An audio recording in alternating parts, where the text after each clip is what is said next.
माननीय अध्यक्ष महोदय, सबसे पहले तो मैं सभी सदस्यों को इस बजट की चर्चा के लिए बहुत बहुत धन्यवाद और साधुवाद देता हूं। अध्यक्ष महोदय, हमारी सरकार का ये सर्वजन हिताय की सोच वाला बजट समाज के सभी वर्गों, युवा, किसान, मजदूर, महिला, गरीब, असहाय, उपेक्षित तथा अंतिम पंक्ति में खड़े उस व्यक्ति के लिए है जिसको सरकार की योजनाओं की आवश्यकता है। माननीय अध्यक्ष जी, जो अंतिम छोर पर व्यक्ति खड़ा है उसके चेहरे पर मुस्कान किस तरह से आ सकती है। माननीय प्रधानमंत्री जी ने संपूर्ण देश में खुशहाली लाने वाले की प्रेरणा देते हुए स्पष्ट किया था कि देश के अंदर 4 जातियां हैं। वो जातियां गरीब, महिला, युवा और हमारा वो किसान जो धरती का सीना चीर करके अन्न पैदा करने वाला है। हमारा ये बजट इसी सिद्धांत को आत्मसात करते हुए प्रदेश को आगे ले जाने वाला ये हमारा प्रयास, हम प्रदेश के लिए विकसित राजस्थान 2047 के विजन को लेकर के हम आगे बढ़ रहे हैं।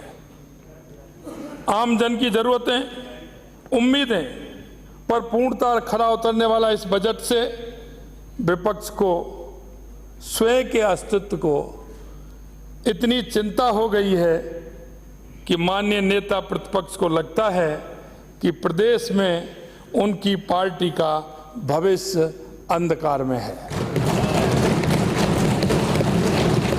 इसलिए उन्होंने 16 जुलाई 2024 को सदन में अपने बजट वक्तव्य में कहा कि निराशाजनक होने की संज्ञा दी थी। आपको इस बजट की आलोचना करने के लिए शब्द नहीं मिल पा रहे हैं, इसलिए आप अपने अंदर की भावनाओं को प्रकट कर खींच मिटाने का प्रयास भी आप कर रहे हैं। आपको इस बात से और भी अधिक निराशा हुई कि आपके कई साथियों ने खुले मन से तथा कुछ साथियों ने दबी जुबान से इस बजट की प्रशंसा की।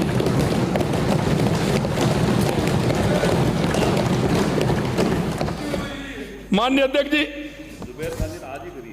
हमारे 10 संकल्पों का उद्देश्य प्रदेशवासियों की खुशहाली के साथ ये विकसित राजस्थान का निर्माण, विकसित राजस्थान की हमारी संकल्पना के अनुसार राज्य के सभी वर्ग, विशेषकर गरीब, वंचित, युवा, महिला, कृषक, सभी का विकास। इसमें अंतिम पंक्ति में खड़े व्यक्ति को स्वाभाविक रूप से सबसे अधिक लाभ होना चाहिए। आधारभूत ढांचे का विकास, उद्योग धंधे, कृषि, सेवा के क्षेत्र में विस्तार से राज्य की अर्थव्यवस्था सुदृढ़ होगी, जिससे रोजगार के अवसर सृजित होंगे, जिसका लाभ समाज के सभी वर्गों को मिले। माननीय अध्यक्ष जी, विपक्ष के वरिष्ठ नेता, जिनमें माननीय नेता प्रतिपक्ष भी हैं, लेकिन सबसे बड़ी बात यह है कि अभी अभी उन्होंने एक कविता सुनाई थी, अरे आपका कंपटीशन तो डोटासरा जी से है, अरे विवेक जी से क्या दुश्मनी है। आपने कहा, अभी अभी एक पंक्ति सुनाई थी तो मैं देख रहा था, उसमें विवेक जी का नाम आया। अरे आपकी कंपटीशन डोटासरा जी से, विवेक जी से क्यों ऐसा कर रहे हो? ये तो नहीं करना चाहिए।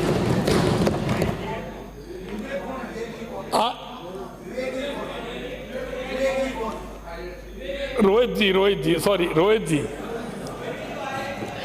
बजट सामान्य चर्चा था, ऐसे पूरे बजट में बजट के अलावा अन्य विषयों पर मात्र अनर्गल बातें करने में ही कीमती समय गया है। अगर कीमती समय गया है। ऐसा लग रहा था कि मानो इन वरिष्ठ सदस्यों को प्रदेश व प्रदेशवासियों की कोई चिंता नहीं है। मैं माननीय सदन में आज वित्त विधेयक एवं वित्तीय विधेयक पर चर्चा करते हुए बजट से संबंधित कुछ मुद्दों पर सभी का ध्यान भी आकर्षित करना चाहूंगा, किंतु इससे पूर्व सदन का नेता होने के कारण यह भी मेरा दायित्व है कि हमारे इन साथियों द्वारा निरंतर फैलाए जा रहे भ्रम और झूठ के बारे में भी स्थिति स्पष्ट करना आवश्यक है। माननीय अध्यक्ष जी,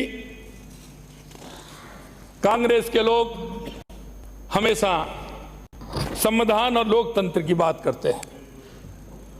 मैं आपसे कहना चाहता हूं माननीय अध्यक्ष जी कि जरा मैंने उस दिन भी कहा था और आज भी मैं कहना चाहता हूं, एक बार अंतरात्मा की आवाज आप अपनी सुनिए कि लोकतंत्र में आपने कितना ध्यान रखा है।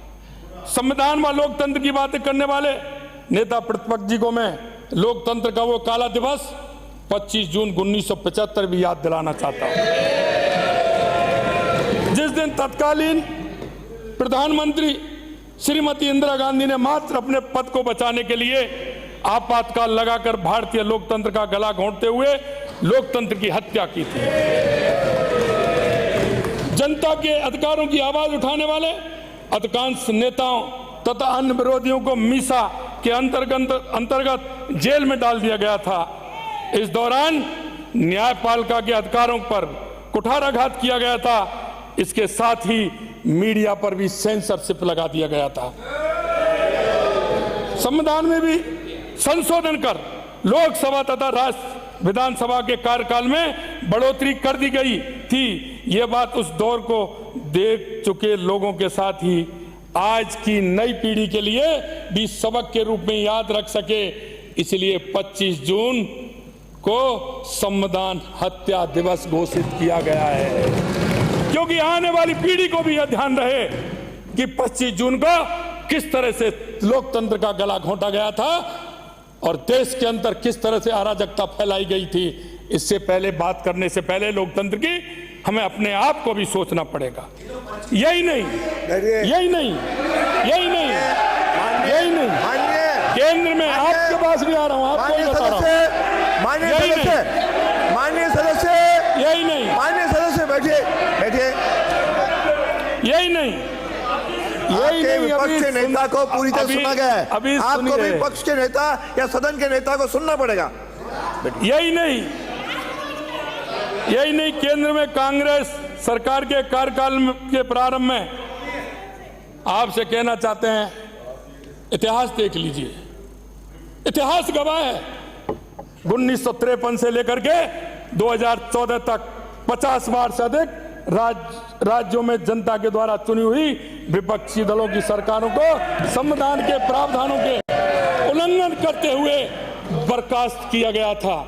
उदाहरण स्वरूप 1959 में केरल में, अगर उदाहरण दूं तो बहुत हैं, 1974 में गुजरात में, 1976 में तमिलनाडु में, 1980 में व 1992 में राजस्थान भी इससे अछूता नहीं रहा था।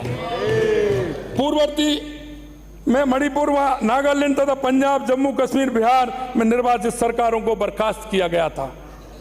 जबकि हम लोकतंत्र के मूल्यों एवं लोकतंत्र में पूरा विश्वास रखते हैं, हमारी केंद्र सरकार द्वारा कभी भी इनकी तरह आनन फानन में चुनी हुई सरकारों को कभी बर्खास्त नहीं किया गया है। मैं आपसे यही कहना चाहता हूं, आपने जिस तरह से हमेशा लोकतंत्र की बात करते हुए लोकतंत्र की हत्या आपने की है। मैं आपसे एक और निवेदन करना चाहता हूं। अध्यक्ष महोदय, नेता प्रतिपक्ष ने एक और भ्रम फैलाया। 16 जुलाई 1924 को सदन में कहा था, मैं याद दिला रहा हूं आपको, कि योजनाओं का नाम बदल रहे हैं। माननीय अध्यक्ष जी, इन्होंने कहा था कि इंदिरा गांधी नहर वो लेकर आए। मैं नेता प्रतिपक्ष के सामान्य ज्ञान को दुरुस्त करते हुए सदन को याद दिलाना चाहूंगा कि जब रेगिस्तानी इलाके से राहगीर भी नहीं गुजरना चाहते थे, तब बीकानेर के महाराज गंगा सिंह जी ने रेगिस्तान के दौरों को चीरते हुए नहर बनवा दी थी। और माननीय अध्यक्ष जी, ये वर्ष 1927 में गंग नहर पूरी हुई तो उन्होंने इंजीनियर कंवर सेन से बीकानेर से जैसलमेर तक दूसरी नहर का नक्शा तैयार करने को कहा, जो 1938 में ही बन गया था। आजादी के पश्चात सरकार ने इसी प्रोजेक्ट को आगे बढ़ाया।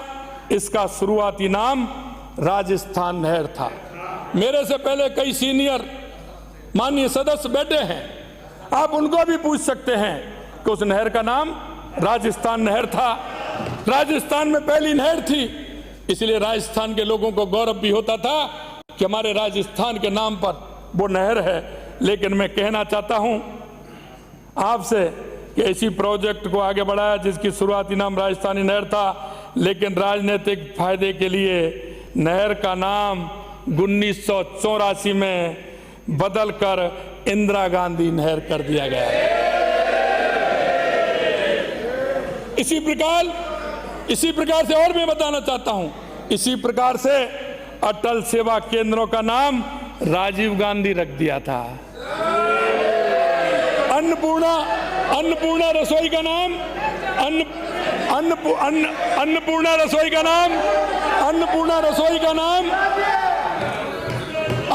रसोई का नाम इंदिरा गांधी। अन्नपूर्ण रसोई का नाम इंदिरा गांधी। अरे मैंने कहा भाई, एक परिवार को कितना खुश करोगे। और मैं कहना चाहता हूं स्वर्गीय, हाँ इसीलिए तो मैं कहना चाहता हूं, वो स्वर्गीय इंदिरा गांधी थी।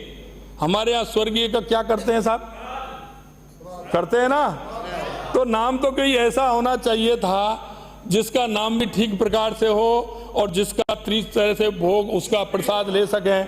हमने अन्नपूर्णा रसोई, पिछली बार भी मैंने कहा था, माँ अन्नपूर्णा का नाम हम किस तरह से लेते हैं, और माँ अन्नपूर्णा को हम रसोई में जाने से पहले हमारी माता बहनें वहाँ नाम लेती हैं और अन्नपूर्णा का भोग लगाती हैं। हाँ, अन्नपूर्णा माँ का नाम बदल करके इन्होंने इंदिरा गांधी के नाम पर आपकी सरकार द्वारा रख दिया गया था। इससे स्पष्ट होता है कि कांग्रेस में केवल एक ही परिवार की भक्ति करने की परंपरा है। और मैं कहना चाहता हूँ, माननीय प्रतिपक्ष के नेता अभी कह रहे थे, वो नेहरू जी की भी बात की, मोतीलाल जी की भी बात की, इंदिरा जी की भी बात की, राजीव जी की भी बात की, लेकिन उससे आगे नहीं आए, उनसे आगे नहीं आए। और उनसे आगे भी आते तो दामाद जी का नाम भी आता, तो राजस्थान से क्या रिश्ता है ये भी मालूम पड़ता। इसलिए वहाँ दामाद जी तक नहीं आए, वहीं तक रुक गए। उनको पता था कि आगे नाम जाएगा तो किस तरह से होगा। तो मैं अच्छा होता कि आप लोग भी योजनाओं एवं कार्यों के नाम बदलने वाली राजनीति के स्थान पर जनहित में नई परियोजनाएं लाते। इसलिए मैं कहना चाहूँगा, हमसे पहले भी मुसाफिर कई गुजरे होंगे, कम से कम राह का पत्थर तो हटाते चलते।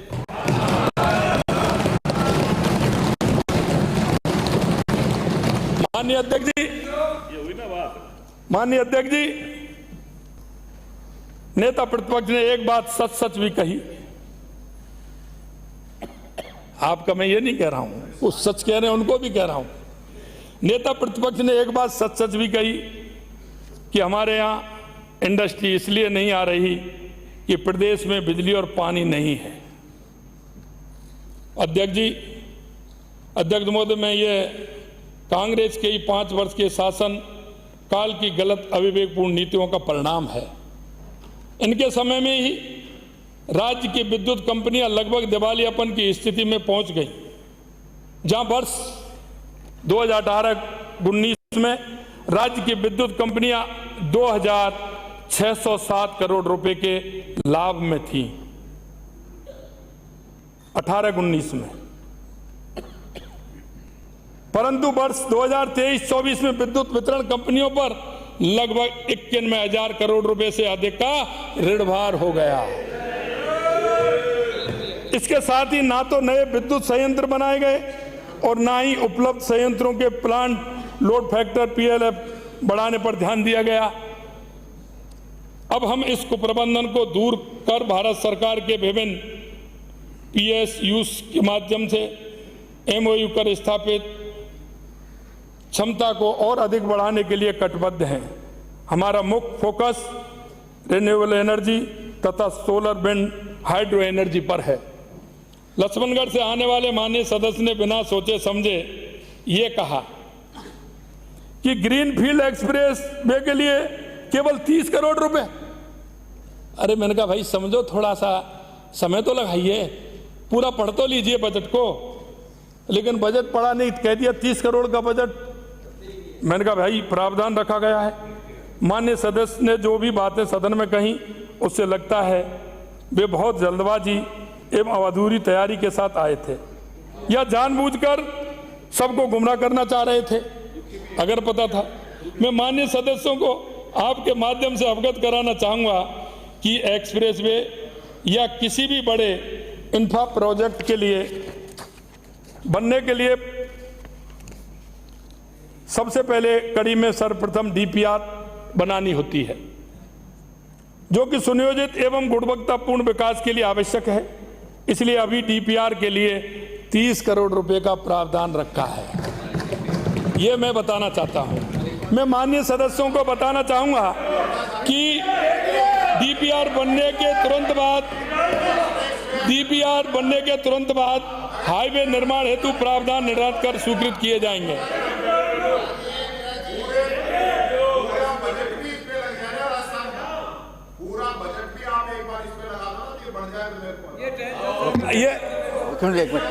ये भी मैं कहने वाला हूँ, आप चिंता उसकी नहीं करें। एक मिनट बैठिए मुख्यमंत्री। माननीय अध्यक्ष महोदय, मैं प्रस्ताव करता हूँ सदन का समय आज की कार्यसूची समाप्त होने तक के लिए बढ़ाया जाए।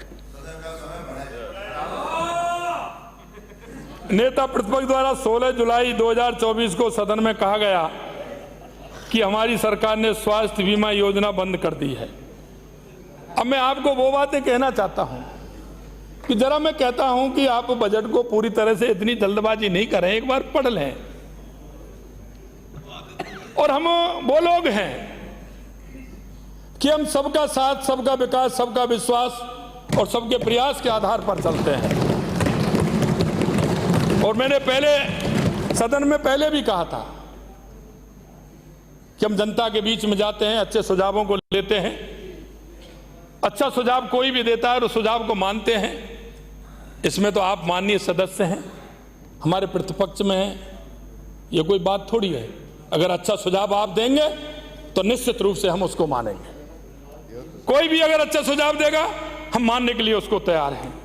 लेकिन मैं आपसे कहना चाहता हूं, जोर जोर से बोलकर अपने इस झूठ को सच्चा साबित करने के प्रयास में यह भी जानना चाहा कि यदि ऐसा नहीं है तो किस अस्पताल में है और कितने लोगों का इलाज हो रहा है। माननीय अध्यक्ष महोदय, हमारे द्वारा हेल्थ फॉर ऑल के सिद्धांत पर कार्य करते हुए इस योजना को और अधिकतर बेहतर बनाते हुए आज 1782 अस्पतालों में मां योजना के अंतर्गत हमारी सरकार के कार्यकाल में अभी तक 10 लाख से अधिक लोगों का इलाज हुआ है। इसके साथ ही जन सामान्य को यथासंभव बीमारी का सामना ही ना करना पड़े तथा बीमारी होने पर समय रहते उसका पता चल जाए, यही हमारी स्वास्थ्य के क्षेत्र में पहली प्राथमिकता है। मैं पुनः माननीय सदस्यों को याद दिलाना चाहूंगा कि हमने बजट में प्रावधान कर मां वाउचर योजना लाने के साथ ही प्रदेश के कोने कोने में रहने वाले समस्त परिवारों की प्राथमिक स्वास्थ्य केंद्रों पर जांच सुनिश्चित कर ई-हेल्थ रिकॉर्ड बनाने की व्यवस्था भी की है। यह मैं आपको बताना चाहता हूं।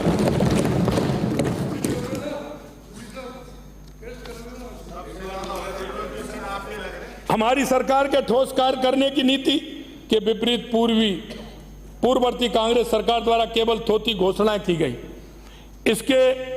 इसकी पुष्टि इस बात पर होती है कि आपके समय में कहा जाता कि आप मांगते मांगते थक जाओगे, मैं देते देते नहीं थकूंगा, ये कहते थे।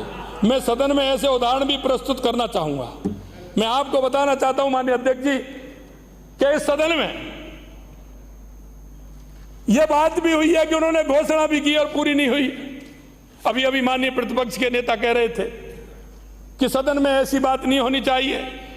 अरे ये तो आपने की है, वो बता रहा हूं, आप सुनते जाइए। अगर सूची लाता तो अलग से भी है, अलग से भी लाया हूं। अगर मैं चारों बजटों की बात करूं, इनके पांचों, तो मैं सूची लाया हूं इतनी बड़ी है कि 2.5 घंटे मेरे को इसी में लगेगा।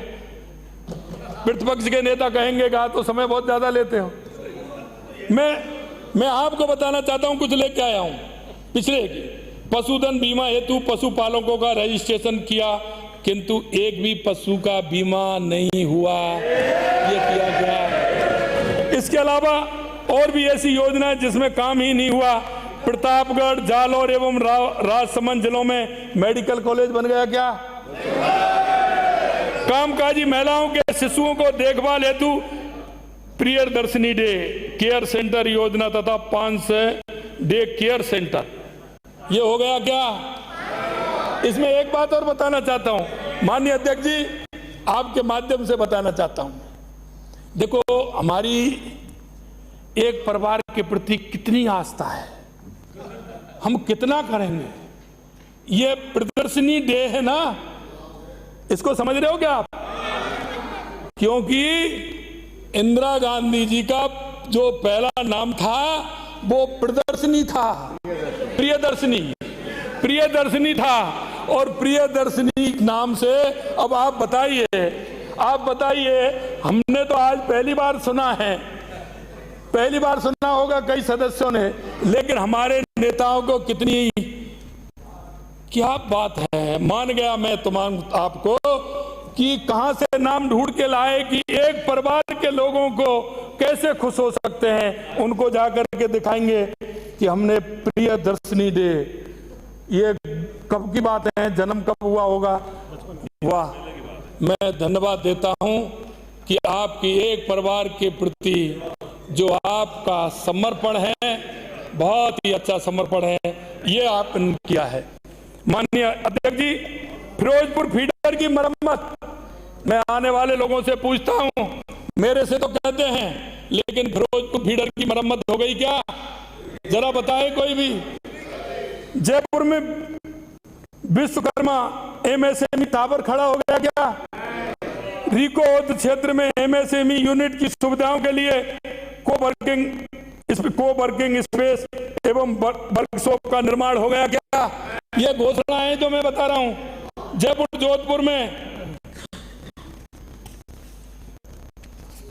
जोधपुर में ऑर्गेनिक प्रोडक्ट मार्ट बन गया क्या? बताइए मेरे को।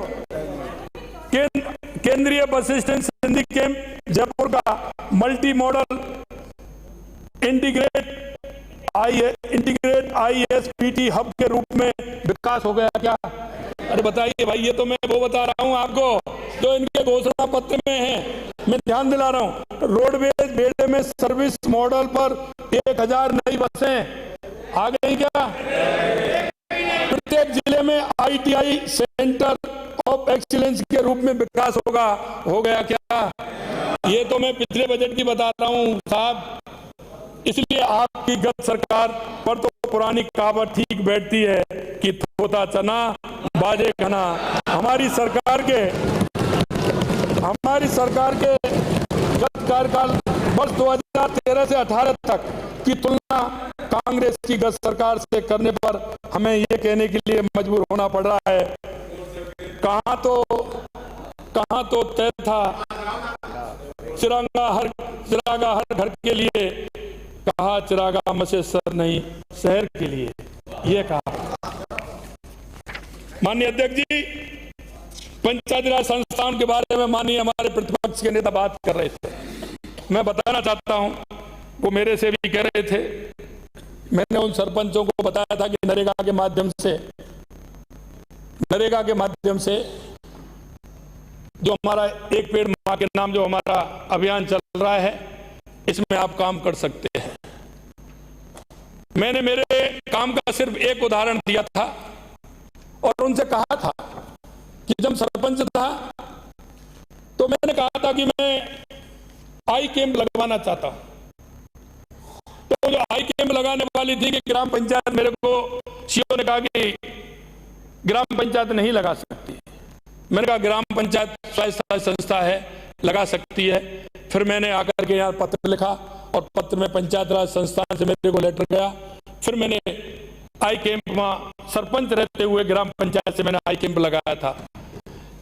तो मैंने ये बात जिक्र किया था नरेगा की। माननीय प्रतिपक्ष के नेता कह रहे, उन्होंने ये कहा कि नरेगा के माध्यम से हम वृक्ष मित्र बनाते हुए हम 200 पेड़ पर अगर हम एक नरेगा का व्यक्ति रखेंगे तो हमारे पर्यावरण की स्थिति सुधरेगी।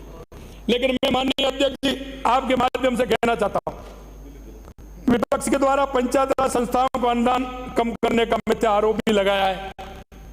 मैं आपके माध्यम से सदन को अवगत कराना चाहूंगा कि आरोप के ठीक उलट हमारी सरकार द्वारा तो पंचायत राज संस्था एवं स्थानीय निकायों को वित्तीय दृष्टि से मजबूत करने के लिए वर्ष 2024-25 में राज्य वित्त आयोग स्टेट फाइनेंस कमीशन के तहत मिलने वाली राशि को बढ़ाकर राज्य के स्वयं के शुद्ध कर राजस्व का 7% कर दिया है।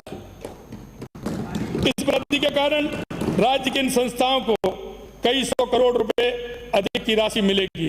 अध्यक्ष महोदय, मैं ये भी अवगत कराना चाहूंगा कि कांग्रेस के शासनकाल में पंचायत राज संस्थाओं को राज्य वित्त आयोग की अनुशंसा अनुसार वर्ष 2019 और 20 से 2023-24 तक राशि 20,984 करोड़ रुपए हस्तांतरित की जानी थी, जबकि इनके द्वारा मात्र 13,870 करोड़ रुपए यानी राशि 7,114 करोड़ रुपए कम हस्तांतरित की गई। यदि ये पूरी राशि देते, इसका कारण बताता हूं मैं क्यों है। अगर ये पूरी राशि देते तो इनका राजकोषीय घाटा और भी अधिक होता। हमने अल्प अवधि में ही 1,300 करोड़ रुपए से अधिक हस्तांतरित कर दिए हैं। वह शीघ्र ही 1,000 करोड़ रुपए और हस्तांतरित किए जा रहे हैं। मैं माननीय सदन को अवगत कराना चाहता हूं कि इस राशि के अतिरिक्त हमने केंद्रीय वित्त आयोग की लगभग 2,800 करोड़ रुपए की राशि हस्तांतरित कर दी गई है। पंचायत राज्यों को कांग्रेस की गत सरकार द्वारा कितना सहयोग दिया गया था, यह इसी बात से दिख जाता है कि मनरेगा योजना के अंतर्गत सामग्री मद के 3,000 करोड़ रुपए से अधिक लंबित होने पर भी इनके द्वारा ना तो स्टेट शेयर दिया गया, ना ही केंद्र से समयबद्ध रूप से हिस्सा राशि प्राप्त की गई। हमने इसी अल्प अवधि में केंद्र सरकार के सहयोग से इस हेतु 1,500 करोड़ रुपए का भुगतान की व्यवस्था कर ली है।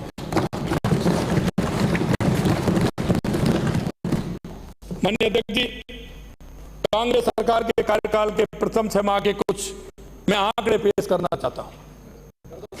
अध्यक्ष महोदय, हमारी सरकार द्वारा मात्र 6 महीने में जिस रीति, नीति, गति और संकल्प के साथ काम किया जा रहा है, उसकी तुलना में कांग्रेस सरकार के प्रथम 7 माह के आंकड़े इन आंकड़ों के साथ सदन के समक्ष मैं प्रस्तुत कर रहा हूं। माननीय अध्यक्ष जी, अगर हम सड़कों पर व्यय की बात करें तो 2018 से जून 2019 तक पूर्व सरकार ने 3981 करोड़ किया था। हमारी सरकार जून 2023 से जून 24 तक 7521 करोड़ रुपए किया गया है, जो कि 88.92 ज्यादा है। पेयजल योजना पर अगर व्यय की बात करें तो आपने 2104 किया था, हमने 5534 यानी 163% अधिक किया है। सिंचाई योजना पर व्यय की बात करें, आपका 1070 था, हमारा 3120, आपसे 3 गुना था, हमारा आपसे 3 गुना है। चिकित्सा एवं स्वास्थ्य विभाग की बात करें, आपका 3569 है, हमारा 6297 में 76% ज्यादा है। चिकित्सा शिक्षा विभाग में जो द्वारा व्यय हुआ है, आपका 171 था, हमारा 943, 5 गुने से अधिक किया है। केंद्रीय सहकारी बैंकों द्वारा अल्पकालीन ऋण वितरण आपने 1459 किया था, हमने 17,686 या कि 12 गुना आपसे ज्यादा हमने किया है। राजस्व प्राप्ति खनन की अगर बात करें तो आपने 2904 किया था, हमने 4858 किया है, जो 67% से भी अधिक है। तारबंदी पर अगर व्यय करें तो आपने मात्र 1 करोड़ रुपए खर्च किया था, हमने 117 करोड़ रुपए खर्च किया है। अब इसमें अध्यक्ष जी मैं प्रतिशत क्या बताऊं, इसमें कितना गुना बताऊं, कितना प्रतिशत बताऊं, आप ही देख सकते हैं। माननीय अध्यक्ष जी, खनन विभाग द्वारा की गई नीलामी बजरी, उसकी भी मैं बताना चाहता हूं। इनका 0 ब्लॉक था इनके उस कार्यकाल में, और हमारे कार्यकाल में 17 ब्लॉक हमने नीलामी की है, 17 ब्लॉक बजरी की। प्रधान खनिज लाइमस्टोन आदि में इनका 0 ब्लॉक था, हमने 34 ब्लॉक नीलामी किए हैं। यही नहीं माननीय अध्यक्ष जी, निर्माण श्रमिकों की सहायता हमने जो की है 69,190, इन्होंने की थी 69,190 और हमने की है 1,96,093। कितना बड़ा अंतर है। जारी किए गए पेयजल कनेक्शन इन्होंने किए थे 1.02 लाख और हमने किए 5.75 लाख। मैं राजस्व प्रकरणों का निस्तारण की अगर बात करें, इन्होंने 38,217 किए थे, हमने 82,894 किए हैं। सौर ऊर्जा उत्पादन में वृद्धि आप करें तो इन्होंने 361 मेगावाट किया और हमने 4168 मेगावाट किया है। मैं कहना चाहूंगा कि चाहता हूं कुछ यूं हो, सबको उनके हिस्से की राहत मिले, चैन की नींद आए, सबको सपनों के फूल खिले, प्रगति के उजाले से अछूता ना रहे कोई, कार्य सारे सिद्ध हों और संकल्प हमारा यही है।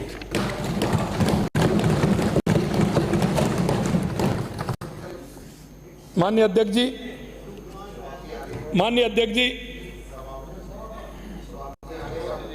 हाँ माननीय सभापति जी, मैं कहना चाहता हूं कि हमारे प्रतिपक्ष के नेता हमारे केंद्रीय नेतृत्व को अपने केंद्रीय नेतृत्व को राजी करने के लिए सदन में प्रधानमंत्री जी का उपहास उड़ाते हुए, अब इनसे केंद्रीय नेतृत्व प्रसन्न हो या नहीं हो, लेकिन उन्होंने पूरी कोशिश की है। लेकिन डोटासरा जी कह रहे हैं कि आप क्यों कर लोगे प्रसन्न, मैं भी करूंगा। तो अब कौन प्रसन्न करते हैं, ये तो मैंने माननीय प्रतिपक्ष के नेताजी से कहना चाहता हूं कि उन्होंने उपहास उड़ाते हुए माननीय अध्यक्ष जी महंगाई मानव कहा। विगत कुछ समय से विश्व के कुछ अन्य देशों की भांति ही हमारे देश में भी हेट स्पीच की प्रवृत्ति विपक्ष में बढ़ती जा रही है। संवेदनशील विषयों पर हमेशा दूरगामी परिणामों को ध्यान में रखकर बात की जानी चाहिए। हमेशा दूरगामी परिणाम किस तरह से होंगे उसके बारे में बात की जानी चाहिए। तारीखों में कुछ ऐसे भी मंजर हमने देखे हैं कि लम्हों ने खता की थी और सदियों ने सजा पाई। हमने इस प्रकार की हरकतों के दुष्परिणाम अमेरिका जैसे विकसित देश में भी अभी हाल में ही देखे हैं। हमारी सदा से मूल्यों के आधार पर तर्क वितर्क करने की परंपरा रही है। मेरी इस सदन में भी सभी माननीय सदस्यों से अपेक्षा रही है कि हम बापू द्वारा दिए गए सिद्धांतों का पालन करते हुए, सदन की गरिमा बनाए रखते हुए, राज्य व राष्ट्र हित के सर्वोपरि रखते हुए सार्थक चर्चा करें, जिससे उसका निष्कर्ष निकले। जिस भाव और भावना से जनता ने हमें यहाँ चुन करके भेजा है उसको हम पूरी कर सकें।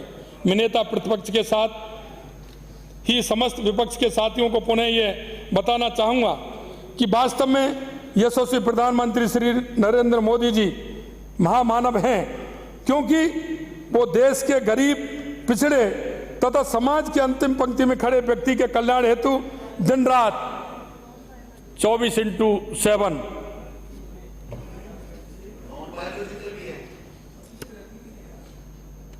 कार्य करते हैं।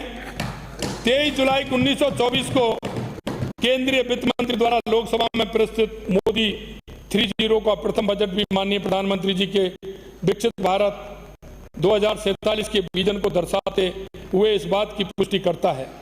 मैं माननीय प्रधानमंत्री जी के नेतृत्व में देश में कई अभूतपूर्व ऐतिहासिक कार्य हुए हैं, जिसके कुछ उदाहरण मैं सदन के समक्ष रखना चाहूंगा।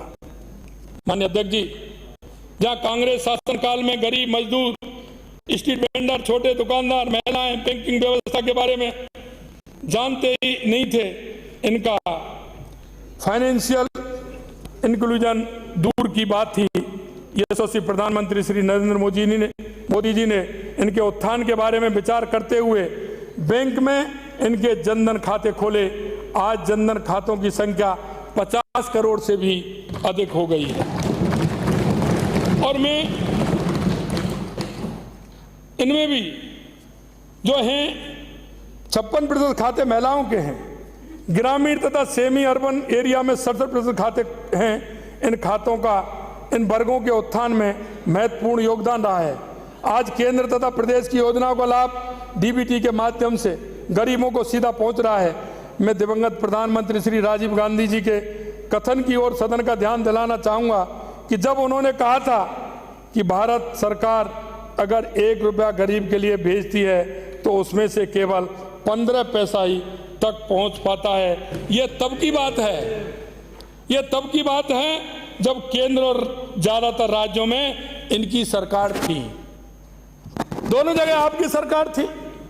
आप जब इस तरह की बात करते थे कि हम 1 रुपया भेजते और 15 पैसे पहुंचता है, आज देश के यशस्वी प्रधानमंत्री नरेंद्र मोदी जी ने जो उन गरीब के लिए जो व्यवस्था की है, उस गरीब के लिए कि जिसके लिए अगर 1 रुपया भी भेजेंगे तो पूरा पहुंचेगा, ये व्यवस्था अगर की है तो देश के यशस्वी प्रधानमंत्री जी ने की है।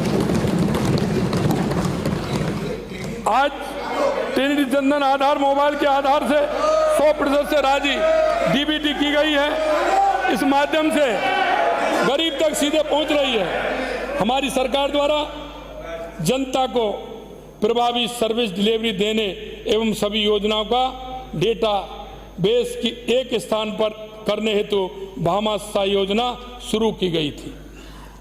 आपने उसका नाम बदलकर जन आधार कर दिया, लेकिन इफेक्टिव सर्विस डिलीवरी पर कभी ध्यान नहीं दिया गया।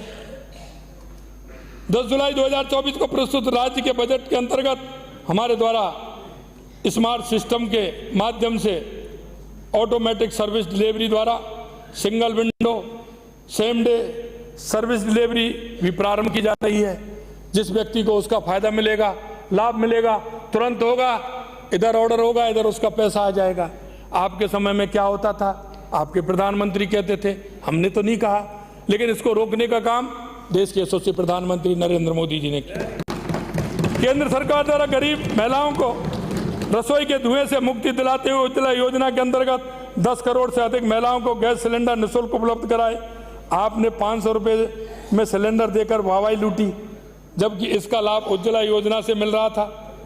आज हमारी सरकार लगभग 77 लाख लाभार्थियों को 450 रुपये में गैस सिलेंडर उपलब्ध करवा रही है।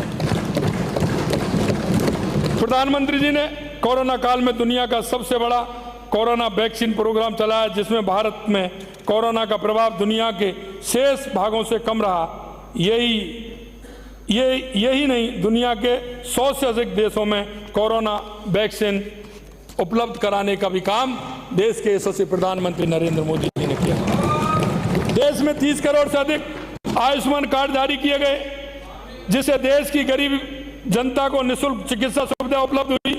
प्रदेश में भी मां योजना के अंतर्गत लगभग 1 करोड़ 35 लाख परिवारों को निःशुल्क चिकित्सा का लाभ प्राप्त हो रहा है। मोदी जी की आर्थिक नीतियों के परिणाम स्वरूप देश का विदेशी मुद्रा भंडार जुलाई 2024 में अब तक के रिकॉर्ड स्तर 617 अरब डॉलर पर पहुंचा है। कांग्रेस शासनकाल के अंतिम वर्ष 2014 में देश की अर्थव्यवस्था 11वें स्थान पर थी।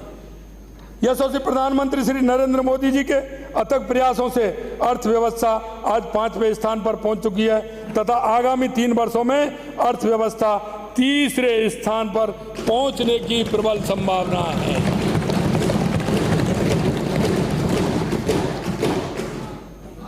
माननीय अध्यक्ष जी, मैं इसमें बहुत जवाब दे रहा हूं जो प्रतिपक्ष के नेताजी के जो प्रश्न आए थे। मैं अनर्गल कहीं नहीं जा रहा हूं और ना उन बातों पर मैं जाना चाहता हूं, ना मैं समय बर्बाद करना चाहता हूं। इसमें वो बात बताना चाहता हूं जो आपके प्रश्न आए थे, मैं उनका एक एक करके जवाब देना चाहता हूं। मैं और भी सुन रहा था, उनके भी जवाब दे सकता हूं, क्योंकि मैंने उस दिन कहा था कि सामने जब एक उंगली करते हैं तो चार उंगली अपनी तरफ आती हैं। और आज भी मैं कहना चाहता हूं, गरीबी हटाओ का नारा देने वाली कांग्रेस सरकार ने गरीबी तो मिटाई नहीं, लेकिन गरीब को गरीब जरूर बना दिया। माननीय प्रधानमंत्री श्री मोदी जी ने 2001 से दिन रात लगातार गरीब, असहाय, जरूरतमंदों के कल्याण, ट्रस्ट बेस्ड गवर्नेंस के साथ कार्य कर रहे हैं। और यही नहीं माननीय अध्यक्ष जी, माननीय मोदी जी ने अपने शासनकाल में 25 करोड़ से अधिक गरीबों को गरीबी रेखा से बाहर लाने का काम देश के यशस्वी प्रधानमंत्री नरेंद्र मोदी जी ने किया है। कांग्रेस एवं विपक्षी दल महिला उत्थान की केवल थोती बातें ही करते रहते हैं, परंतु हमारी सरकार ने संविधान में 106वां संशोधन कर नारी शक्ति बंधन अधिनियम द्वारा संसद एवं विधानसभा में महिलाओं के लिए 1/3 प्रतिनिधित्व सुनिश्चित किया है। अरे हमारी बहनें बैठी हैं, वो तो करें, इसका किया है। यशस्वी प्रधानमंत्री श्री नरेंद्र मोदी जी ने देश को विदेशों में भी प्रधानमंत्री जी ने देश को विदेशों में भी सम्मान दिलवाया। आज दुनिया के हर कोने में भारत का डंका बज रहा है, ये आप देख रहे हैं। मैं सदन को बताना चाहूंगा कि दुनिया के 13 से अधिक देशों ने अपने देश का सर्वोच्च नागरिक पुरस्कार प्रधानमंत्री जी को प्रदान किया है। इसी क्रम में राज्य को भी वैश्विक स्तर पर पहचान मिली है और जयपुर और उदयपुर शहर में भी G20 का आयोजन किया गया था, आपको ध्यान होगा। माननीय अध्यक्ष महोदय, विपक्ष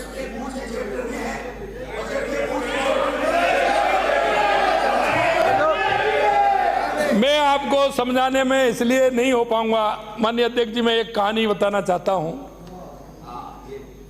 एक जंगल था, अकाल पड़ गया, अकाल पड़ा हुआ था, जंगल में भी पानी की कमी आ गई। तो वहां उन्होंने सभी ने कहा कि भाई पानी की कमी है, जंगल में पानी की कमी आ गई तो कैसे काम चलेगा। तो उन्होंने जंगल के राजा शेर से जाके गुहार लगाई। उसने कहा कि सबको बुलाइए, पंचायत होगी, पानी की व्यवस्था किस तरह से होगी। तो उन्होंने बुलाया, सबने अपने अपने सुझाव दिए, सबके सुझाव सर्वमान्य थे। तो उन्होंने कहा कि भाई ये तालाब तो हमारे पास है, लेकिन इसमें पानी बीत रहा है, भाई पानी कम है, इसको व्यवस्था कैसे होगी। शेर ने कहा, सब लेके सुझाव आए, सुझाव के माध्यम से कई ऐसे थे वहाँ कि उन्होंने कहा साहब इस तालाब को हम गहरा कर देंगे। कई होते हैं, खरगोश होता है, चूहा होता है जो अंदर जमीन से ईता है। कई लोगों ने कुछ सहारे के लिया, कुछ ने कुछ कहा, क्योंकि जंगल का जीवन, प्रकृति का जीवन भी अटपटा होता है, सबसे अच्छा होता है। आप देखते हैं जब हाथी चलता है तो रास्ते में जितने भी पेड़ पौधे पड़ते हैं उनमें से डाली तोड़ता हुआ जाता है। आप कहेंगे वो डाली क्यों तोड़ता है, वो खाता नहीं है। हाथी तो सूंड बड़ी होती है, कितना भी खा ले, लेकिन ये जंगल का नियम होता है कि जब हाथी चलता है तो पेड़ों को गिराते हुए छोटे मोटों को, तो छोटे जो जानवर होते हैं वो उससे भोजन अपना पाते हैं। ये जंगल की व्यवस्था है। तो जब हुआ कि उन्होंने कहा कि बताइए, तो उन्होंने अपना फैसला सुना दिया। फैसला सबको मान्य होगा और विषयों पर चर्चा होने लग गई। लेकिन एक जानवर ऐसा था कि वो काफी देर बाद जोर से हंसा, जोर से हंसा। उसने कहा क्या हो गया, क्या हो गया। आप इतनी जोर से सबका इशारा गया उनकी तरफ। उन्होंने देखा क्या हो गया भाई, ये क्या हुआ है। उन्होंने कहा कि मेरी समझ में अब आया है। माननीय अध्यक्ष महोदय, विपक्ष के हमारे कुछ माननीय सदस्यों को केंद्र के सरकार के आंकड़ों को भी दिलचस्पी रहती है। मैं आपके माध्यम से उनके साथ ही समस्त सदन को अवगत कराना चाहूंगा कि यूपीए कांग्रेस के शासनकाल में 2008, आप सुन लेना भैया, अरे वो आप क्यों कर रहे हैं, जो समझना है। 2000 शासनकाल में वर्ष 2008 से 13 में औसत महंगाई, सुनिए भैया, 2008 औसत महंगाई दर बताता हूं मैं आपको, 8.32 से 12.11% रही। ये मैं उस समय की बता रहा हूं आपको, 2008 से 13 तक रही, क्रम से 8.32, 8.30, 10, 8.3, 12, 1.18 ये करके, जबकि हमारे यशस्वी प्रधानमंत्री नरेंद्र मोदी जी के समय वर्ष 2015 से, मैं एक बार ही बता दिया पूरा, 2015 से 2022 में औसत महंगाई दर, आप वो देखना, 2015 से 2022 तक 2.49 से 7.66%।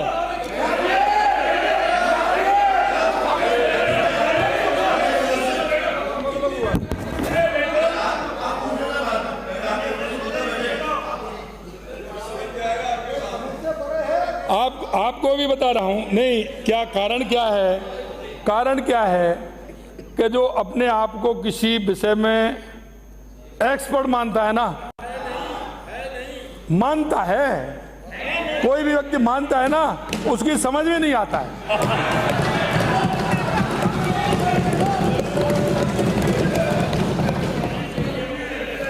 माननीय अध्यक्ष जी, मैं आपसे कहना चाहता हूं, फिर मैं मेरे से ये कहेंगे, मैं जवाब तो सभी का दूं, लेकिन मेरे से ये कहेंगे कि आपने पिछली बार भी कहा, माननीय प्रतिपक्ष के नेताजी ने कहा आप 2:45, मैं इसलिए कह रहा हूं कि मैं जल्दी जल्दी मेरा काम करूं, नहीं तो आप फिर ये कहोगे आपने इतना समय लगा दिया थोड़ा वो। माननीय अध्यक्ष जी, माननीय विपक्ष के सतत अपनी सरकार की नाकामी का ठीकरा केंद्र सरकार पर फोड़ रहे हैं, जो भ्रामक तथ्यों से परे है। भारत सरकार द्वारा संवैधानिक संस्था वित्त आयोग की अवसंसा के अनुरूप कुल केंद्रीय करों का जो डिवीजन पूल होता है, उसका वर्तमान में 2025-26 तक 41% हिस्सा राज्य को दिया जाता है। राजस्थान राज्य को वित्त आयोग की सिफारिश अनुसार डिवीजन टैक्स पूल डिवीजन का ये 6.026% राशि निर्धारित फार्मूला के अनुसार तय है। प्रदेश को केंद्र सरकार द्वारा वर्ष 2019-20 से लेकर के 23-24 तक वित्त आयोग के निर्धारित फार्मूले के अनुसार पूरी राशि अर्थात सुन लीजिए, रुपए 2,50,000 करोड़ रुपए से अधिक की राशि प्राप्त हुई है। मैं ये कहना चाह रहा हूं, मैं अभी उसका भी बताना चाह रहा हूं, हमारे एक नेताजी बार बार कह रहे हैं कि साहब हमको इतना मिलना चाहिए, इतना नहीं मिला। कुछ बजट माननीय अध्यक्ष जी ऐसा होता है कि उसमें डबल गिना जाता है, वो दिया जाता है जैसे निर्माण विभाग के लिए, उसके लिए उसमें से वापस उनकी इंजीनियरों की तनख्वाह के लिए आता है, फिर वो उसमें सम्मिलित होता है। हाँ, तो उसमें क्या है, वो उसको तो संभालते ही नहीं है बजट में। मैं उनको कहना चाहता हूं तो जरा आप दुरुस्त हो जाएं। माननीय सदस्य शायद संविधान के प्रावधान की अनदेखी कर जनता को गुमराह करने का प्रयास कर रहे हैं, जबकि संविधान में निहित प्रावधान के अनुसार शेष डिविजुअल पूल का हिस्सा नहीं होता है। केंद्र सरकार द्वारा पूर्ववर्ती सरकार को जो भी संवैधानिक प्रावधान के अनुसार राशि दी थी, न सिर्फ यह संपूर्ण राशि राज्य को हस्तांतरित की गई, बल्कि ये भी सभी को जानकारी में है कि राज्य का केंद्रीय करों में हिस्सा हमारी केंद्र की एनडीए की सरकार ने बढ़ाया है। आपका कितना था पिछली बार केंद्र की सरकार में, और ये अगर हिस्सा बढ़ा 31 था, इसका अगर 42 किया है तो हमारी एनडीए की सरकार ने किया है, और 1% इसमें से जम्मू कश्मीर के लिए कम हुआ है, जो अभी 41 है। यह भी आपकी जानकारी में मैं डालना चाहता हूं। माननीय अध्यक्ष महोदय, वास्तविक स्थिति में पुनः सदन को अवगत कराना चाहूंगा कि वर्ष 2015 से 2020 प्रदेश की हिस्सा राशि 5.495%। वर्ष 2021 से 26 प्रदेश की हिस्सा राशि 6.026% है। ये इसमें कोई ना घट सकती है ना इसमें बढ़ सकती है। आप इसका अनुमान लगा रहे हैं कि इसमें कम आ गई, ना कम आएगी, ना ज़्यादा पूरी आएगी। मेरा हमारे विपक्ष के साथियों से पुनः आग्रह है कि मैं अपनी नाकामी का ठीकरा केंद्र सरकार पर फोड़ने की बजाय अपने गिरेबान में झांक कर देखें। अपनी नाकामी को केंद्र पर नहीं फोड़ें। मैं कहना चाहता हूं, गलतियां ढूंढना गलत नहीं, गलतियां ढूंढना गलत नहीं, पर शुरुआत खुद से होनी चाहिए।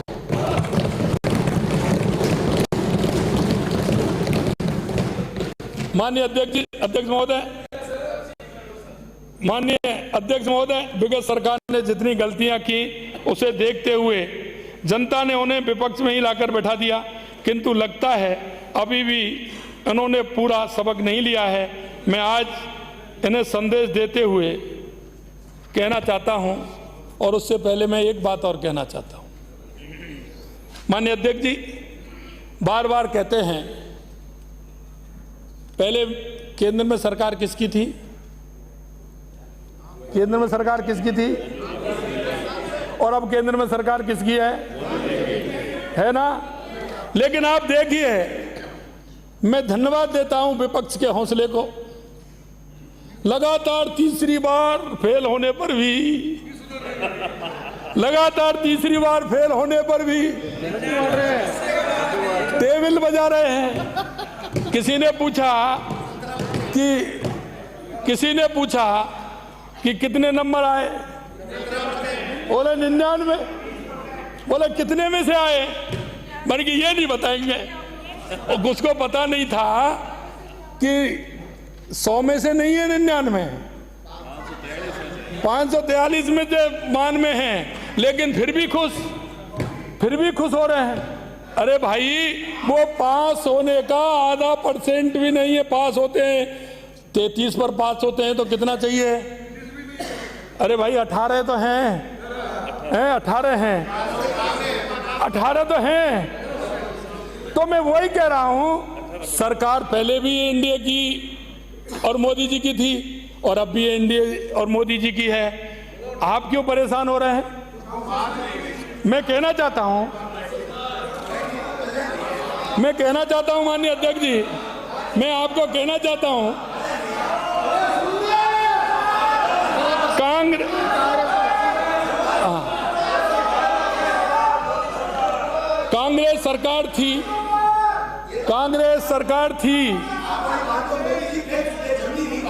कांग्रेस सरकार थी।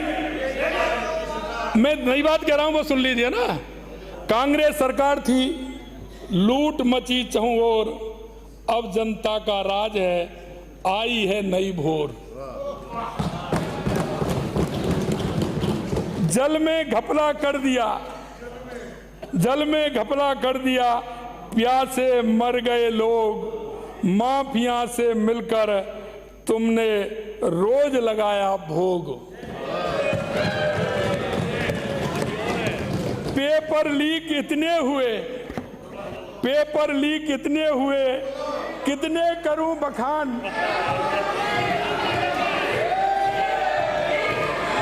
पेपर लीक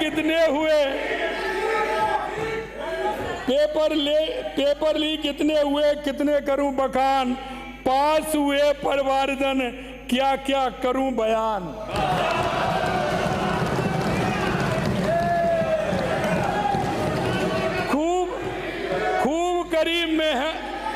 खूब करीब मेहमान नवाजी, अपनी सरकार बचाने को जनता का पैसा लुटवाया, अपना राज बचाने को। अपने स्वास्थ्य के खातिर, अपने स्वार्थ के खातिर अपनों को भी दी गाली, केवल अपना ध्यान रखा, सिर्फ भरी रहे मेरी थाली।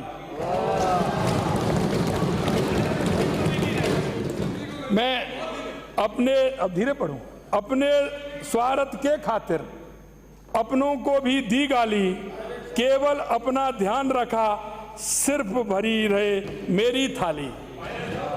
अब जन सेवक सजग हुए, अब जन सेवक सजग हुए, मांगेंगे पूरा ब्यौरा, बगुला भगत को करनी का दंड मिलेगा पूरा पूरा।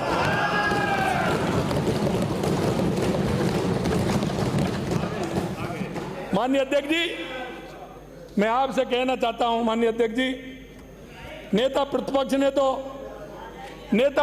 ने तो हमारे आस्था एवं सांस्कृतिक केंद्रों को भी नहीं बख्शा।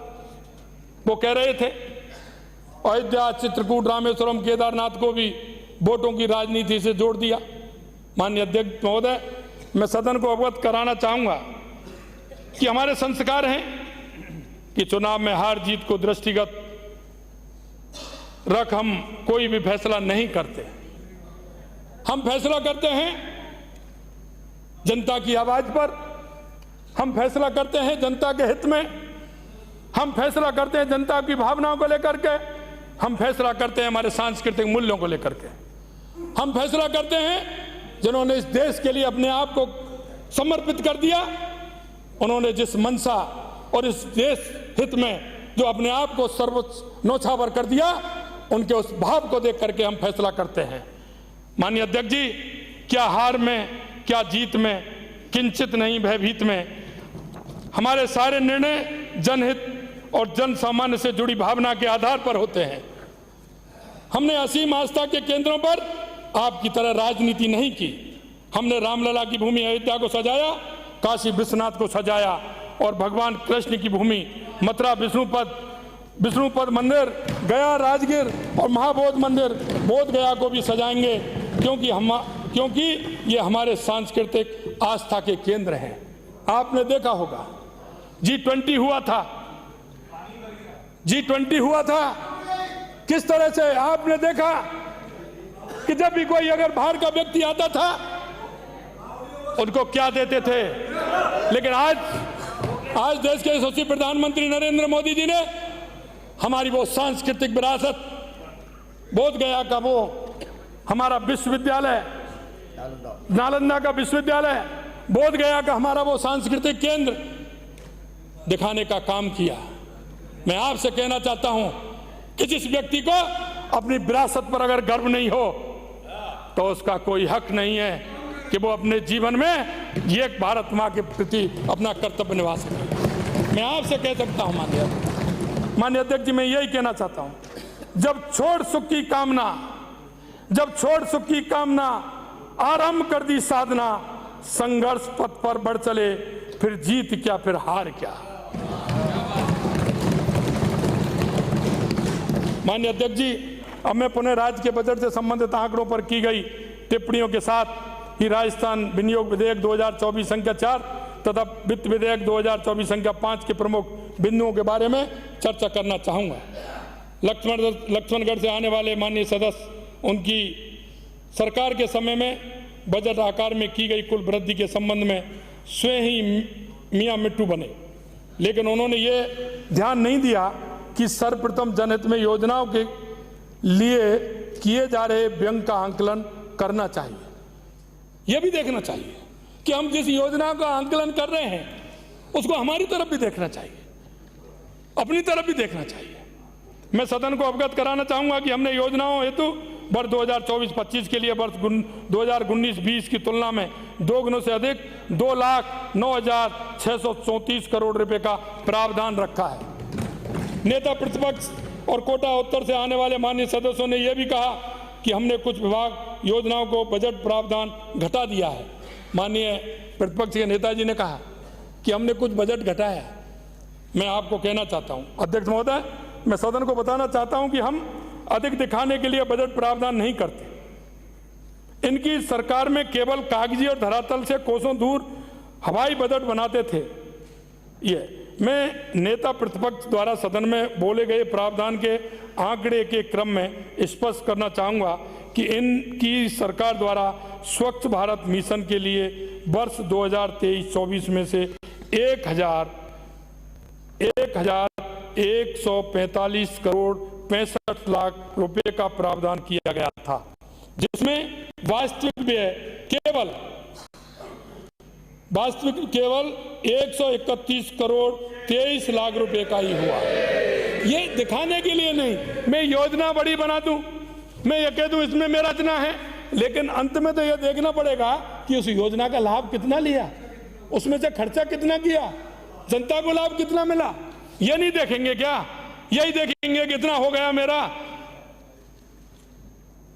अब तो विद्याधर जी गर्दन हिला रहे हैं, समझ में आ रहा है?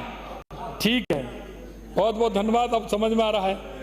इसी प्रकार माननीय मुख्यमंत्री, इसी प्रकार मुख्यमंत्री ग्रामीण रोजगार गारंटी योजना के अंतर्गत वर्ष 2023-24 में 600 करोड़ रुपए का प्रावधान किया था, जबकि वास्तविक व्यय केवल 2023-24 में वास्तविक व्यय केवल 36 करोड़ 13 लाख रुपए, यानी 6% हुआ था। 6% हुआ था। कई हुआ? माननीय नेता प्रतिपक्ष कृपया ध्यान दें, मात्र 6% ही खर्च किया। आपका प्रावधान गलत था, या आपका आंकलन गलत था, या आपका खर्च नहीं करना चाहते थे, या फिर आप जनता को गुमराह कर रहे थे। हम आपकी तरह काल्पनिक बजट प्रस्तुत नहीं करते, बल्कि वास्तविक और आवश्यकताओं का आकलन कर राज्य की जनता के विकास हेतु बजट प्रावधान करते हैं।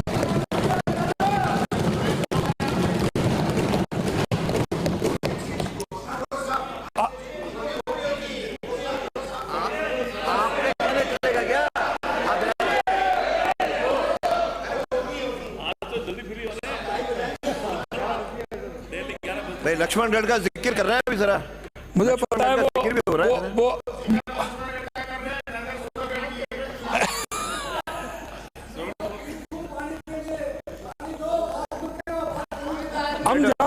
हम जहाँ वो भी आएगा।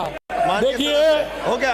अरे माननीय सदस्य, ऐसा है माननीय सदस्य, अरे हाँ ऐसा है।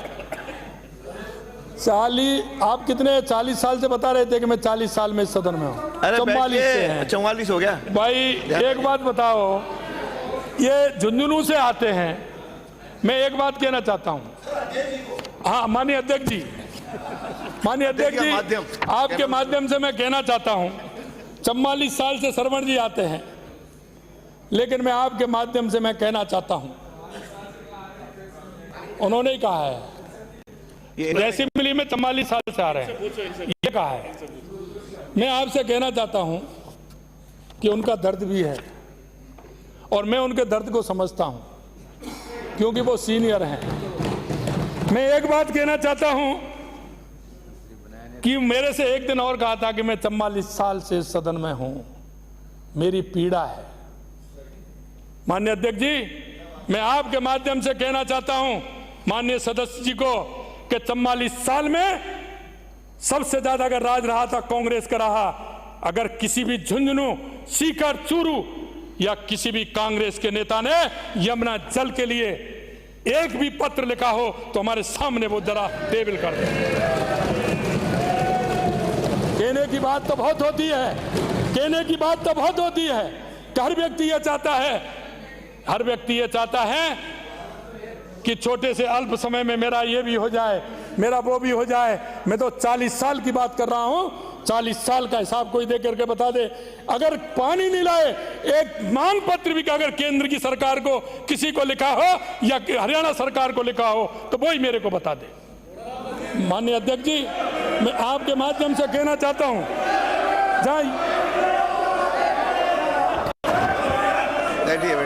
हम ही पिलाएंगे आपको, हम ही जल पिलाएंगे आपको। बैठिए, बैठिए, आपसे कहा है हम ही पिलाएंगे जल आपको, हम पिलाएंगे जल। आपको क्या हो गया?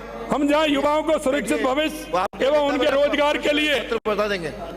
माननीय अध्यक्ष जी, हम सदन में बैठते हैं, हम सदन में बैठते हैं, जनता की अपेक्षाओं पर खरा उतरने की बात भी हम करते हैं।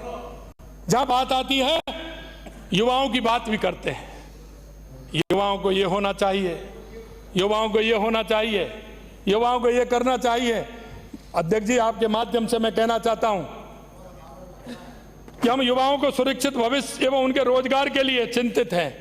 वहीं दूसरी ओर विपक्ष के माननीय सदस्य इस दिशा में सहयोग देने के बजाय भ्रम फैलाने की राजनीति ये कहकर कर रहे हैं कि 1 साल में 1 लाख लोगों की भर्ती पर कैसे रोजगार देंगे।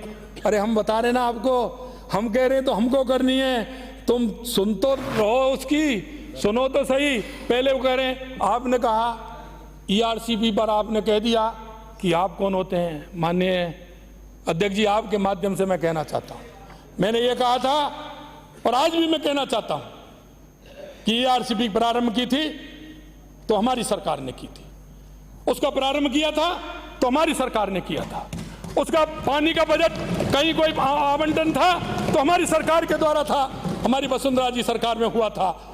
लेकिन मैं आपसे पूछना चाहता हूं, आप उस दिन मेरे से पूछ रहे थे कि आप बताइए, मैंने कहा आप जिसकी बात कर रहे हैं वो मेरे को आप बता दीजिए। मैंने ये नहीं कहा, मैंने ये कहा कि आपने क्या किया वो मेरे को बता दीजिए, आपने कौन से किया था वो मेरे को बता दीजिए, मैंने इसमें कौन सा गलत कह दिया। आज माननीय प्रतिपक्ष के नेताजी ने कहा MOU आपने नहीं किया, वो हमने किया है, वो हमने किया है, आपने नहीं किया, आपने नहीं किया, आपने नहीं किया, आपने कहीं कहाँ किया। अरे मेरे को मैंने पहले भी कहा था भाई, अरे मैंने पहले भी कहा था वातावरण बनाइए। ये भी कह रहे थे, सबने सुना है, वो भी कह रहे हैं, सुनिए। अध्यक्ष जी मैं एक बात अध्यक्ष जी मैं आपसे कहना चाहता हूं, मैंने उस दिन भी सदन में कहा था, मैंने उस दिन भी सदन में कहा था, आपने अगर पानी बंटवारे का कोई MOU किया है, MOU तो मेरे को एक कॉपी दे दीजिए उसकी। उस दिन भी कहा था और आज भी मैं कहना चाहता हूं, दोहराना चाहता हूं, सदन को गुमराह करने की आवश्यकता नहीं है। अगर आपने कोई MOU किया है ERCP को लेकर के तो हमको बता दें। आप ये गलत है। आप कह रहे थे, वही बात मैंने कही थी, आप मेरे से कह रहे थे इतना लाइए, इतना लाइए, मैंने कहा आपको बताइए कितना करना है। उस दिन भी कहा, आज भी मैं कह रहा हूं, मैं आपसे कहा, उस दिन भी मैंने कहा और आज भी मैं कह रहा हूं। माननीय अध्यक्ष जी, ये हमेशा भ्रम फैलाने का काम करते हैं और मैं आपसे कहना चाहता हूं कि 1 साल में 1 लाख की भर्ती आप कैसे रोजगार देंगे। अध्यक्ष महोदय, मैं आपके माध्यम से सदन को अवगत कराना चाहूंगा कि हम जो कहते हैं वो करके दिखाते हैं। हम युवाओं को रोजगार देने के लिए प्रतिबद्ध हैं। मैं हमारे चिंतित सदस्यों को इस वर्ष समयबद्ध रूप से की जाने वाली कुछ भर्तियों का उदाहरण देना चाहता हूं और कुछ भर्तियों का आगे आपको उदाहरण मिल जाएगा। आप चिंता मत करिए, जो जनता से हमने एक वादा किया उसको हम पूरा करेंगे, ये हम सदन को विश्वास दिलाते हैं। माननीय अध्यक्ष जी, 4197 में कनिष्ठ लिपिक दिनांक 13 फरवरी 2024 को निकालिए हमने। ये भैया नोट करते जाए, 2500 हमारे पास तो है ही, मैं प्रतिपक्ष के नेताजी से कह रहा हूं, 2500 कनिष्ठ अनुदेशक कौशल एवं रोजगार विभाग 11 मार्च 2024, 1000 चिकित्सा शिक्षक विज्ञापन 6 मार्च 2024, 25 जनवरी 2024 से 6 मार्च, ये मैं आपको बता रहा हूं। 3415 सूचना सहायक, 5934 पशु परिचर, 24797 सफाई कर्मचारी।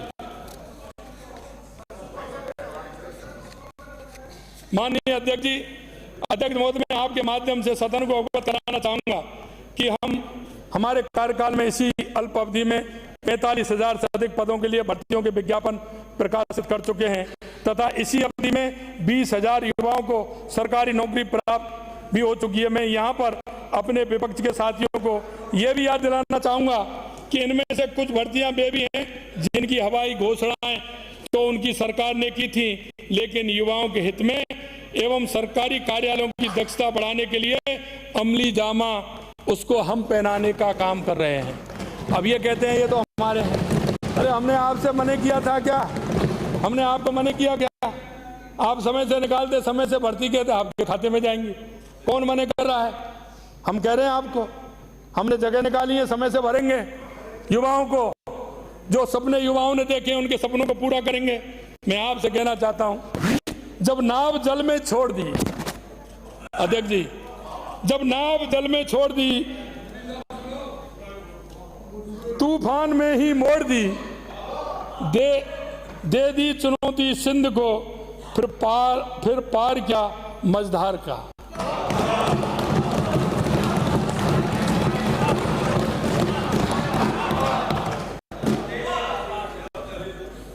मैं तो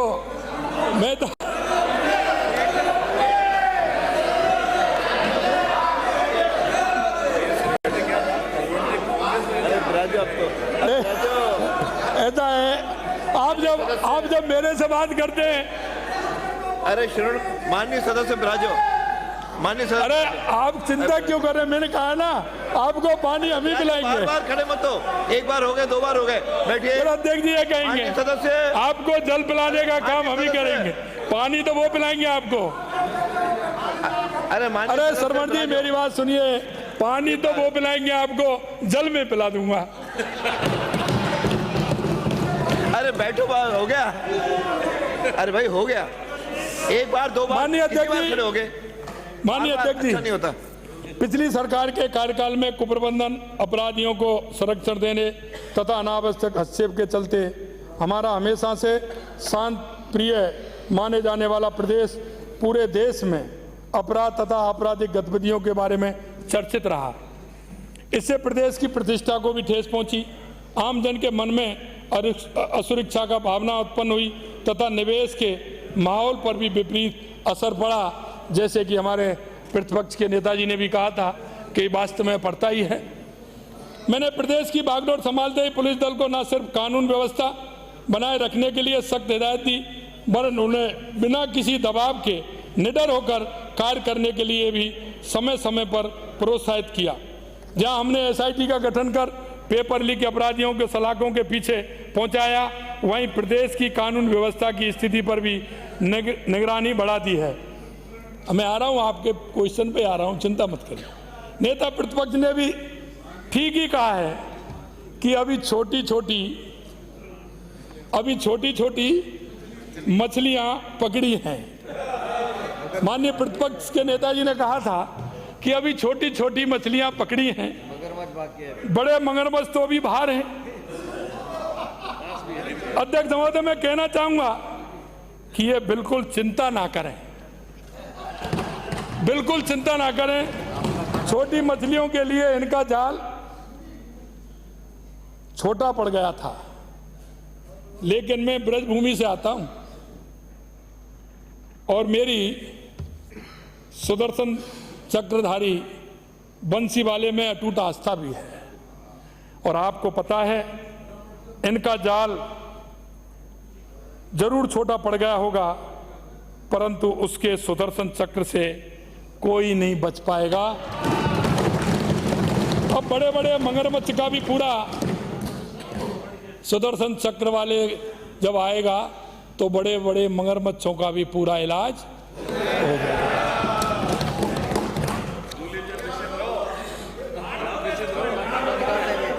कांग्रेस सरकार के नेतृत्व में प्रदेश एक ही दिशा में बहुत आगे बढ़ गया, लेकिन इस दिशा की जानकारी भी माननीय सदन को देना चाहूंगा। NCRB के आंकड़ों के अनुसार में महिला अत्याचार एवं बलात्कार में राजस्थान को आप पहले स्थान पर ले आए थे। ये मैं नहीं कह रहा हूं, इसको आप पहले नंबर पर लेकर के आए थे। इनके साथी तो में कहते थे कि हम तो गए आज, वो पहले भी नहीं थे और आज भी गए। इनके साथी जो कहते थे, एक मगरमच्छ का, बड़े बड़े मगरमच्छ का नाम आते कुछ लोग यहाँ से रवाना हो गए। ऐसा है, मैं आपसे कहना चाहता हूँ माननीय अध्यक्ष जी, मैं आपसे निवेदन करना चाहता हूँ। माननीय अध्यक्ष जी, मैं आपके द्वारा निवेदन करना चाहता हूँ कि इनके साथी तो ये भी कहते थे, ये तो मर्दों का प्रदेश है, मर्दों का प्रदेश है। आपके कार्यकाल के प्रथम 6 माह की तुलना में हमारे 6 माह की अल्प अवधि में ही आप कर लीजिए कि आपके 6 माह जो हुए थे उसमें कितने अपराध थे और हमारे 6 माह हुए हैं, 7वां माह है, आप देख लीजिए कितने अपराध हैं। मैं आपसे कहना चाहता हूं कि इन्होंने जिस तरह से सर्वसार किया, आज भी लोग कहते हैं कि आपकी विधानसभा के अंदर तो ऐसे लोग भी हैं जो मर्दों का देश बताते हैं, प्रदेश बताते हैं। मैं माननीय अध्यक्ष जी आपके माध्यम से कहना चाहता हूं, यह सर्वसार करने वाली घटना भी हुई थी। SC ST उत्पीड़न में 9% की कमी आई है। आज की अगर आप देखें, कुल अपराधों में 4.5% की कमी आई है। महिला अत्याचार में 1% की कमी आई है। इसके साथ ही लंबे समय से आपकी नाक के नीचे चल रहे अंग प्रत्यारोपण के अपराध को भी हमने उजागर कर दोषियों को नहीं बख्शा है। आप उनको छुपा रहे थे, कितने समय से अंग प्रत्यारोपण चल रहा था, लेकिन आपने उनको भी नहीं पकड़ा। हमने तो उनको भी पकड़ने का काम किया है, दोषियों को नहीं बख्शा है। प्रदेश में शांति व्यवस्था बनाए रखना तथा आमजन में सुरक्षा की भावना पुनः पैदा करना हमारी प्राथमिकता है। माननीय अध्यक्ष जी, सफर में मुश्किलें आए तो हिम्मत और बढ़ती है। अगर कोई रास्ता रोके तो जरूरत और बढ़ती है। अगर बिकने पर आ जाओ तो घट जाता है दाम। अक्सर ना बिकने का इरादा हो तो कीमत और बढ़ जाती है।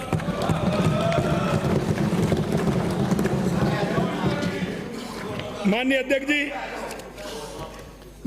जी अभी कह रहे थे कि हमारे बजट में हमारी वित्त मंत्री जी ने $350 बिलियन अर्थव्यवस्था का जिक्र किया। माननीय अध्यक्ष जी, हम राज्य की अर्थव्यवस्था को हमारे शासनकाल में हम कह रहे हैं $350 बिलियन 29,30,000 रुपये तक पहुंचाने के लिए कृत संकल्प है। राज्य की अर्थव्यवस्था को अगले 5 वर्षों में $350 बिलियन तक पहुंचाने के लिए पहले दिन से ये प्रयास शुरू कर दिए हैं, जिसका सुखद परिणाम राज्य के GSDP के द्वितीय अग्रिम अनुमानों में देखने को भी मिला है। इन अग्रिम अनुमानों में के अनुसार वर्ष 2023-24 में राज्य की अर्थव्यवस्था में गत पूर्वानुमान 11.58% की तुलना में 12.56% की वृद्धि होना संभावित है। वर्ष 2023-24 में GSDP 15.28 करोड़ रुपए रहने का अनुमान है, जो कि पूर्व अनुमान 15.24 लाख करोड़ रुपए से 4,000 करोड़ रुपए अधिक है। राज्य के विकास हेतु औद्योगिक गतिविधियों को बढ़ावा दिया जाना आवश्यक है। गत 5 वर्षों में अर्थव्यवस्था में औद्योगिक क्षेत्र का योगदान घटा है। वर्ष 2017-18 में औद्योगिक क्षेत्र का योगदान 29.23% था, जो कि वर्ष 2022-23 में घटकर 27.42% रह गया है।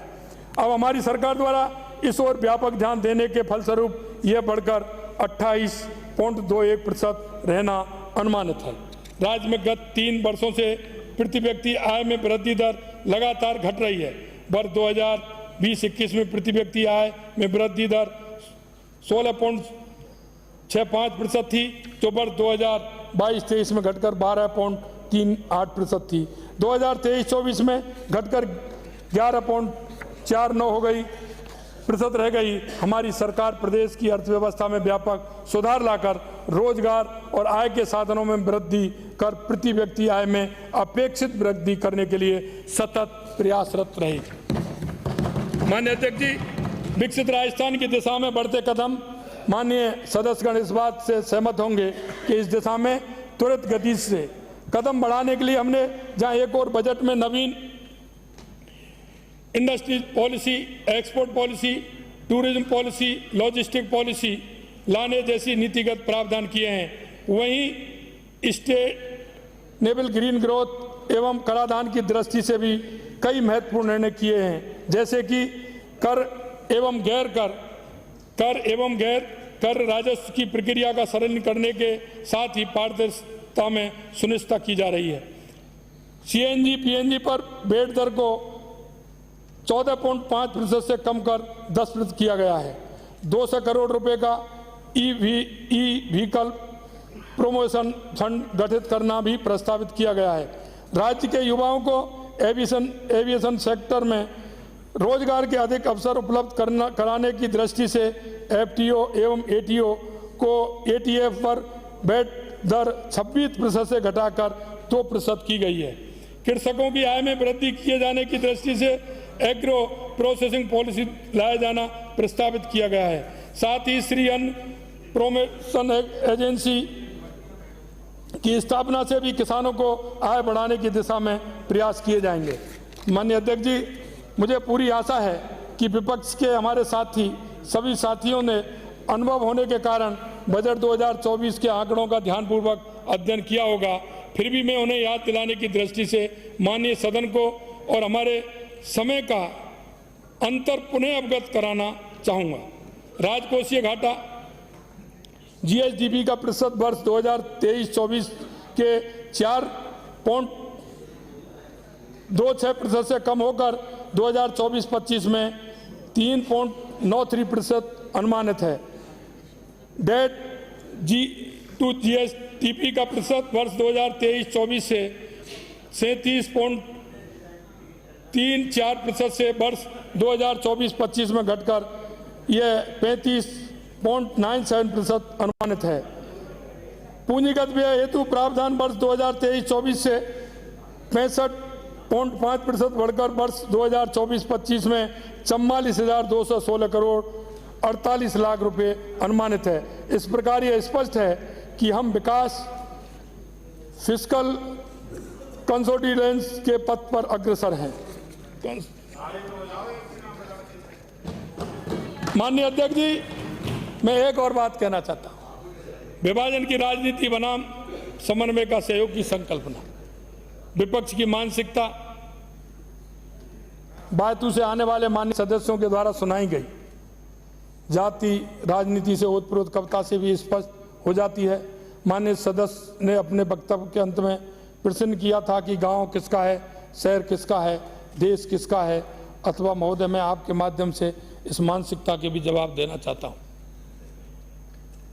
ये गांव, ये शहर, ये देश, ये गांव, ये शहर, ये देश मजदूर का, किसान का, वीर जवान का, नारी के सम्मान का, युवा के कल्याण का और सबके उत्थान का।